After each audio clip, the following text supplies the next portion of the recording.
Welcome to Asian American Life. I'm Ernabel Demillo. As we get ready for the holiday season, we'll take a look at Asian Americans giving back during these challenging times, plus stories of inspiration of people who are making a difference, and my special report on CUNY presidents making history. Now, here's a look at what's ahead on our show. Lessons learned stepping inside the Japanese American internment camps. Fighting hunger. We'll look at how the Sikh community addresses food insecurity. Spam alert.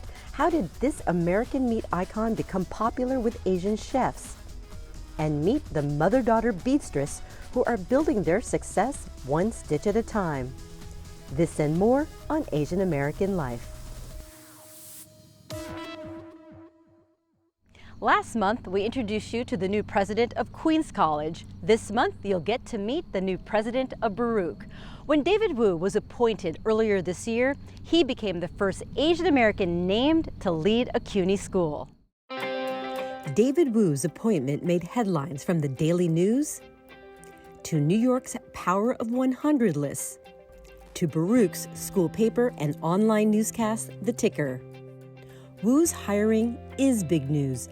When CUNY made the announcement, Wu became the first Asian American named to lead a CUNY school since the CUNY system was established in 1961.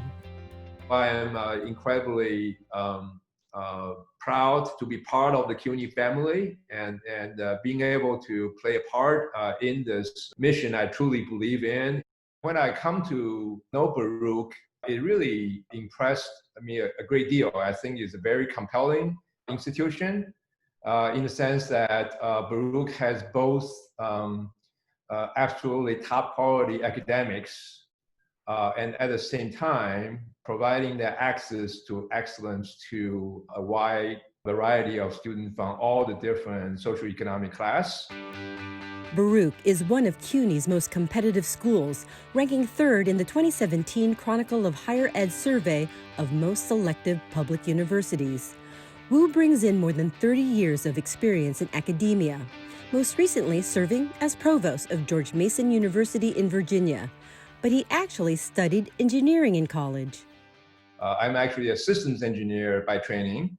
And so systems engineer deal with large, complex systems, such as big urban environment or transportation systems, and universities. Universities are actually complex systems as well.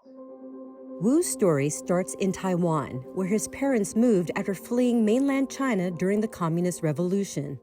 Our family situation is actually quite poor. My father was a professor, but we have a family of six. Living on a teacher's salary. And his mom stayed home to take care of her 4 children. She was a devout Christian, and so although we're not in great economic situation ourselves, but she always wanted to remind us to help people who are less fortunate than we are. Wu left Taiwan after college to pursue graduate studies in the U.S., landing first in New York on his way to Pennsylvania. And I remember still that I landed in JFK and sold my luggage and took a bus and come to the city and to walk around and because I was so excited to be here, and I still remember that feeling of wonderment and amazement and excitement. He quickly moved up the academia ranks and chose a career path many Asian American faculty don't usually pursue: administration.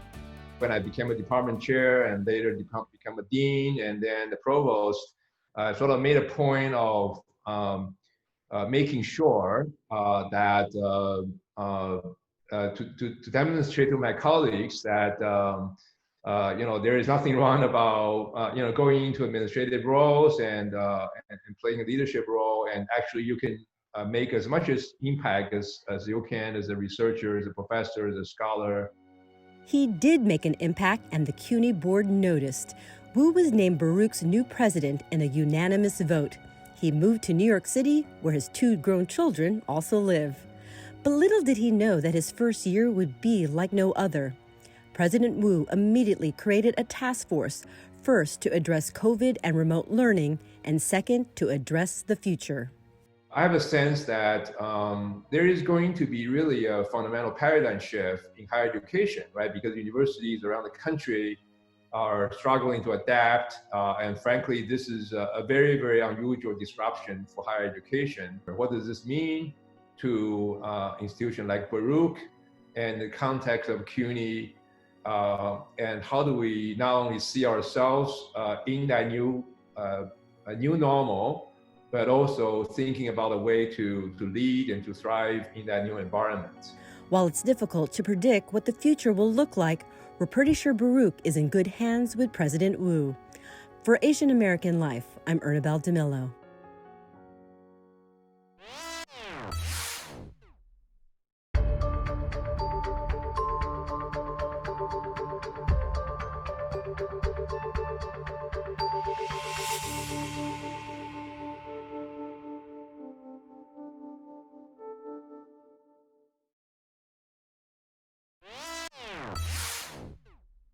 At a time when more than half of New York City public school students are attending school virtually, there's a new online game that aims to shed new light on a dark chapter in U.S. history. After the U.S. declares war on Japan, you are seen as the enemy. The government. Prisoner in My Homeland is an immersive educational game that shows what life was like for Japanese Americans during World War II. You are Henry Tanaka, a 16-year-old American citizen. It's the latest edition of Mission US, an award-winning series of interactive games produced by PBS station WNET. The series explores moments in U.S. history told through the lens of young adults. It's free to the public, and each game comes with a teaching guide. Part of the idea was to use a popular gaming format, the role-playing game, the adventure role-playing game, to kind of grab them and get them more interested in studying this content. Michelle Chen is the senior producer for the series. She says Mission US has been played by more than 3 million registered users in the US and abroad. Students who used the game demonstrated more knowledge of US history compared to those who didn't. And it's because of the game's point of view, Chen says. We chose middle school students as our primary target for the games because we know that that's a critical time in the curriculum when students are really being introduced to important eras of American history. For Chen, producing Prisoner in My Homeland was a personal journey. Her husband, Conrad Aderer, is Japanese American. His mother was born behind barbed wires, what the U.S. government called internment camps, where more than 120,000 Japanese Americans of all ages were forcibly removed from their homes during World War II.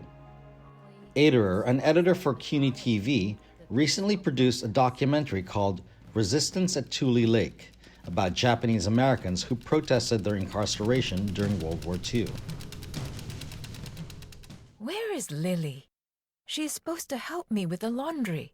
The characters in Prisoner in My Homeland are based on real American citizens who were forcibly removed from Bainbridge Island in Washington State to a prison camp in Manzanar, California. This is the Japanese American story. On a research trip to Bainbridge Island, Chen and her family met survivors like Lily Kodama, who was incarcerated at the age of 7. Chen and her family, too, are trying to maintain a sense of normalcy in the time of COVID-19 and social distancing. But she says there are lessons to be learned from America's ugly past. We visited the site of the Bainbridge Island Exclusion Memorial, which was built on the site of the dock where the Japanese Americans were actually taken onto ferries to be shipped off to the camps. It was very important to me that we actually visit the sites where all of these events happened. It really struck me how if we had been there in 1942, my own children would have been incarcerated simply because of their Japanese ancestry. I thought about how hard it must have been for parents to cope with the circumstances of their incarceration while also trying to maintain a sense of normalcy for their children. When we hear about these incidents that involve bias or bigotry against Asian Americans, there are echoes with many of the themes that we explore in Prisoner in My Homeland. And we hope that students who play the game will recognize some of those echoes and understand how Discrimination and stereotyping can lead to even larger consequences, like the incarceration of 120,000 people just because of their ethnic background. For more information, visit www.mission-us.org. For Asian American Life, I'm Rayner Ramirez. I'm Kyung Yoon. Ever since the Hormel Foods Corporation produced its first can of Spam in 1937, it's come to symbolize a quick and cheap way to get meat on the table. But now some Asian American chefs are embracing Spam and bringing it into mainstream dining. Chung Chow is the chef at Norita, a popular East Village restaurant in New York City that celebrates the flavors of Hawaii. I think overall Hawaiian food is very approachable. It has many influences from Asia, especially Japan, Korea, China, the Philippines, even Portugal, because of all the people who came to Hawaii. And one ingredient that consistently shows up in this melting pot of culinary cultures, a budget-friendly canned meat made in Minnesota. Spam, spam, spam, spam. Hormel's new miracle meat in a can. So Spam has always been a part of anyone who lives in Hawaii. It's kind of interwoven into the community, into the food, into the scene. Anywhere you go is always Spam. It was during World War II that Spam went global, becoming a military staple with more than 100 million cans shipped out to the Pacific to feed U.S. troops. And wherever American soldiers were stationed, Spam followed to Hawaii, Guam, the Philippines, and Korea. Obviously, I was born in Korea, and Spam was one of those delicacies that I've had growing up. Jin An remembers one of his favorite meals was budae-jjigae, which literally means army-based stew, made with Spam simmered with kimchi, tofu, and ramen noodles. Kimchi and Spam is always going to be a great combination. Kimchi is going to be nice and salty, a little spicy, but acidic, refreshing, whereas Spam's going to be salty and meaty. Put them together all in rice, it's a wonderful combination. And despite its complicated legacy, a dish like budae-jjigae, born out of war and poverty, remains a popular staple with modern Koreans. In fact, South Korea is the biggest consumer of Spam in the world after the United States, and gift boxes of Spam are popular presents exchanged at holiday times. And in the U.S., chefs like Chung Chow, who is classically trained in French cuisine and has worked in Michelin-starred restaurants like Per Se, are drawing on their roots to include and elevate Spam as an ingredient. I actually had some doubts in the beginning. We actually even took some time to actually introduce Spam to the menu. Our first approach was to ground it up and added some rice, potatoes, and made it into a filling for a pasta. So that was our first introduction of Spam to the menu, our Spam agnolotti.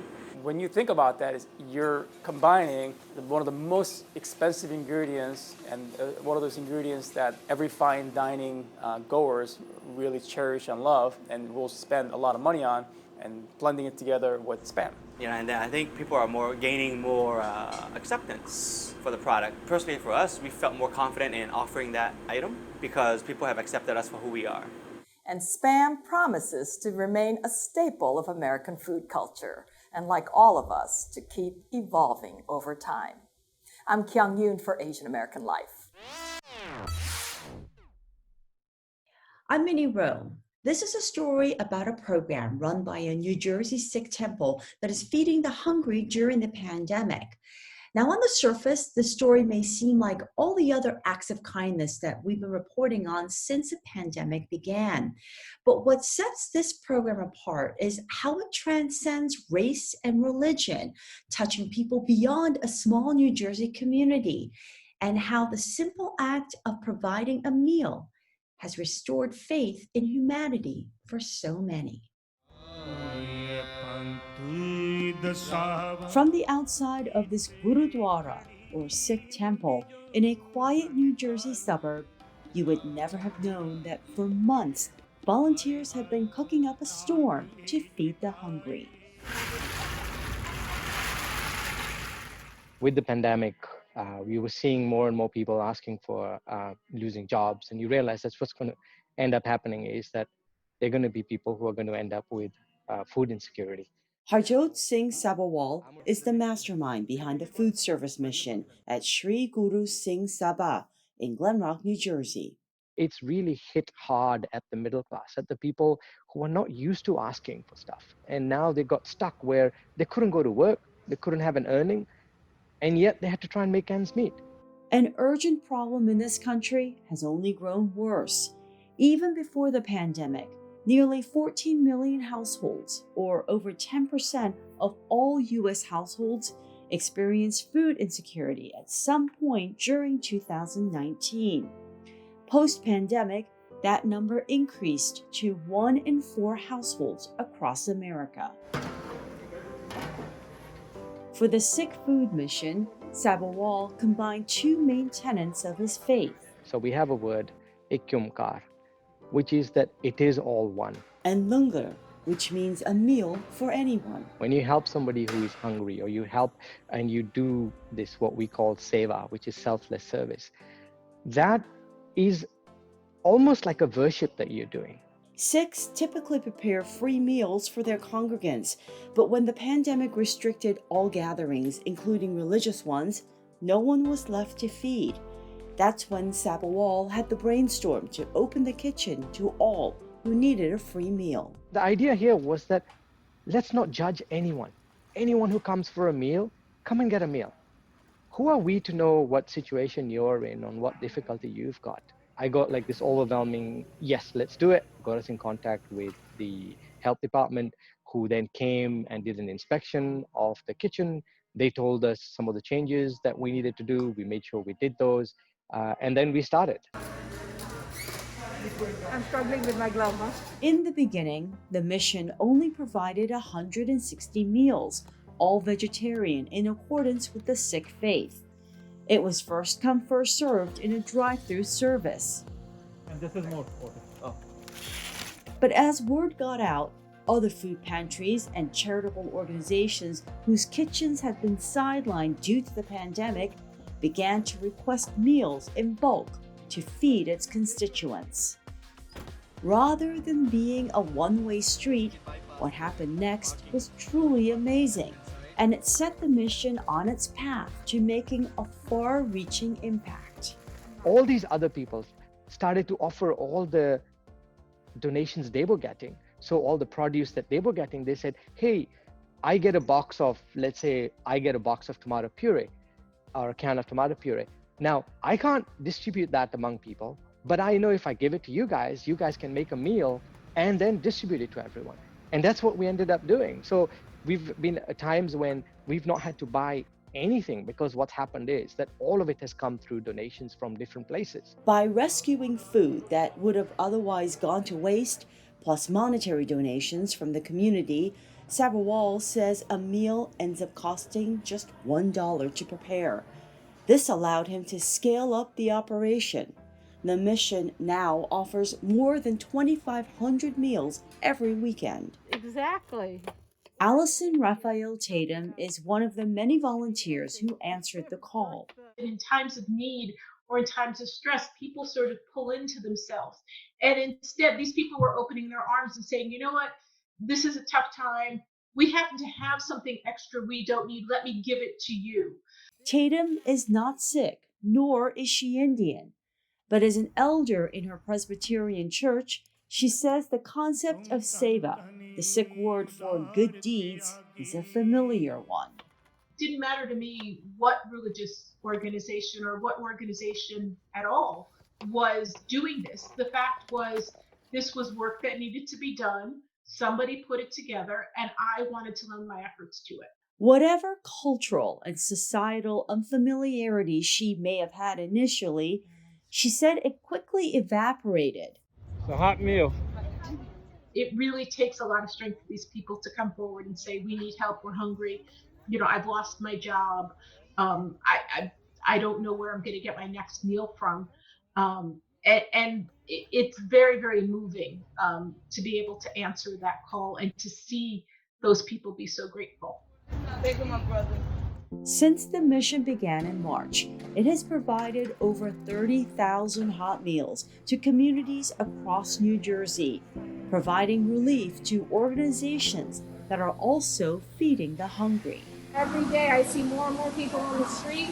I stop and give them food, and then whatever I have, I take back to the YMCA. We've fed almost 78,000 people since March, and a big portion of that comes from you guys. We are so grateful that the Lord has connected us together, so may God bless you. While these testimonials lift the spirits of the team, Sabawal says he has personally received so much more than he has given, and that his belief in Ikankar, or we are all one, can now never be broken. This food service is just one of many across the country that are feeding the hungry. And as it appears that there is no end in sight for now to the pandemic, Sabawal says he plans to continue this meal service as long as there is a need. I'm Minnie Roh for Asian American Life. When COVID-19 and the affliction called bias shuttered brick and mortar stores in New York City's Chinatown, this mother and daughter team got to work, battling fear with a craft passed down for generations. My mother and I, we just said to ourselves, what can we do? You know, we're in lockdown, we can't go anywhere, and all we can do is stay at home. So we said, you know, we're gonna just keep creating and making and doing what we do best. And the only thing we knew how to do was just let our, you know, creative juices flow. Should we put the candle on here? Susannah and her mother Sai are the team behind Susannah Chow, the Beadstress, a line of handcrafted fashion accessories. During lockdown, the digital-first company continued to create new designs of beaded purses with a purpose. It's also about sharing our story. You know, for me, I think every single bag that we make, it's almost, in a sense, a journal. Every bag that we make is actually named after someone we know. For example, our Sylvie bag, our mini Sylvie bag, is actually named after my grandmother. She basically raised me as a child. It was Susannah's grandmother Sylvia who passed down the craft of beading, a skill she had to learn growing up a poor orphan in Hong Kong. She grew up quite poor, basically uneducated, but you know, she always wanted something more for us. She always wanted us to pursue our dreams and to never give up. Sylvia immigrated to the U.S. from Hong Kong with 4 children in the 1970s. They settled in New York City's Chinatown, where Sylvia found work as a seamstress at a garment factory. She didn't know any English at all. Didn't know any English, didn't have even a formal education when she was in Hong Kong. And so she really came here with 4 children and just kind of tried to adapt the best she could and give her children, you know, everything that she could to help them and give them everything that she couldn't get as a youth. Susannah's mother Sai graduated with a business degree and worked in finance. But it wasn't until Sai retired when she started beading again. She was at the time volunteering at a senior citizen home in Chinatown where she lived, and she was just teaching elderly people at the time just how to bead in her spare time because she just loved beading. And one day I said, oh, why don't you take this and turn it into a handbag? And that's where it really all started. With a background in product marketing, Susannah Chow launched her company in 2018, joining the growing ranks of digital-first companies that rely on social media to showcase their wares. We wanted to create meaning in the work we do, and I think that's so important in anything you do in life is to do it with purpose and meaning, and I think that just makes people also connect more closely and emotionally with your accessories. The mother and daughter's story resonated on social media.